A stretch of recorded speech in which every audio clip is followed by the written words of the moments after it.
Tonight, the new Netflix docuseries Sean Combs' The Reckoning is out and making headlines. Taking 8 nuclear bombs, you know what I'm saying, straight to the head. And I'm tired of going back and forth with y'all, with the lawyers. That's just not true. Okay, so. With never-before-seen footage of the former hip-hop kingmaker from the days leading up to his 2024 arrest. I'm not a referee. So I'm gonna get off the phone right now. Listen to me. I'm gonna get off the phone right now, and I am gonna let you professionals look at the situation and come back to me with a solution. No matter what nobody said. Let's just here and there. Y'all are not working together the right way. We're losing. Combs' legal team says Netflix is relying on stolen footage, even sending a cease and desist to the streamer ahead of its release, calling it a shameful hit piece. Something the documentary's director, Alexandria Stapleton, denied in a statement on Monday, saying that they, quote, lawfully obtained the footage. Hey, yo, you think we can hire editors? Behind the series is executive producer Curtis 50 Cent Jackson, who recently sat down with NBC News alongside Stapleton. How did you get that footage of Diddy? I figured most journalists would not disclose their sources. 50 Cent did not appear worried about potential legal action from Combs. Zero concern about that. There's maybe the last 3 documentaries, you would have said the same thing to that. Last 3 that exist, you know. The project, which took over a year to make, includes interviews from Combs' inner circle. I began to see the ugliness and the nature of him as a human being.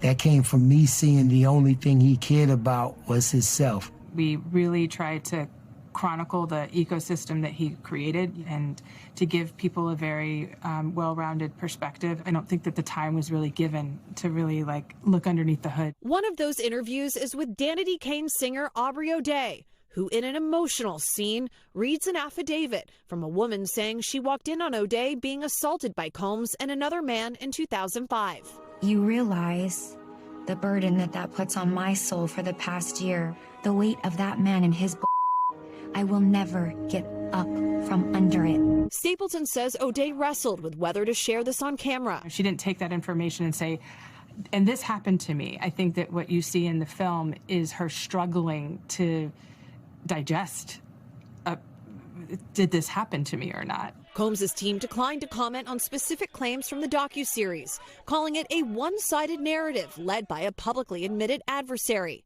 50 Cent denied having bad blood with Combs. Well, it didn't start as a feud. It just started with me being uncomfortable. My invitation to come hang out felt like he was trying to figure out if I was heterosexual or into some other things. So I didn't hang out with him. But it's not a beef because we didn't do anything to each other. The docuseries also re-examines the murders of Tupac Shakur and the notorious B.I.G. in the 90s, raising questions about what Combs knew. Combs has denied all allegations and has never been charged in either death. You don't have Puff Daddy without Biggie Smalls. We had sources, more intel and information. It was the first time that you could really tell this story. Combs stood trial for 8 weeks and was acquitted of the more serious charges of sex trafficking and racketeering and sentenced to 50 months in federal prison for 2 counts of transportation to engage in prostitution. 2 jurors from the trial are featured in the doc. Do you believe that Sean Combs is a violent person? Based on that Intercontinental video, he can be. I thought that they were very different people and they could kind of represent, one grew up knowing who Sean Combs was. One had no idea, who this man was.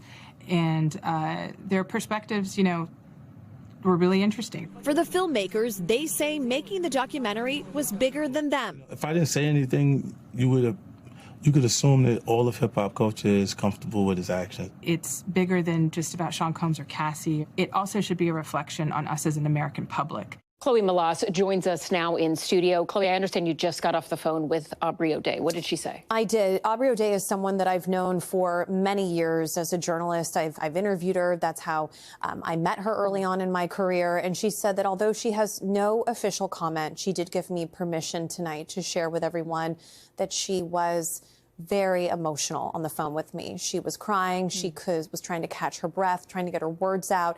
And she let me know that she's just now sitting down and watching the docuseries. So And before we let you go, I have to ask you as well, because Diddy's team has been aggressively fighting this documentary at every turn, right? Can you take us through a little bit of that? Sure. So over the summer, Combs' legal team sent a cease and desist to Netflix, but they had no idea that they had somehow obtained this footage that they are now saying is stolen and unauthorized. Now, we don't know how Netflix or 50 Cent or Alexandria Stapleton, the documentary's director, how they got this footage, but they say that they obtained it lawfully.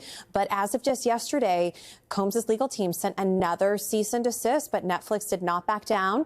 They released this 4-part series. But at some point, that cease and desist will be legally filed, and we'll just have to see if Combs' team wants to really pursue a lawsuit here. Really interesting reporting on something you've covered extensively, from the trial now to this. Chloe Melas, thank you so much. We thank you for watching, and remember, stay updated on breaking news and top stories on the NBC News app or watch live on our YouTube channel.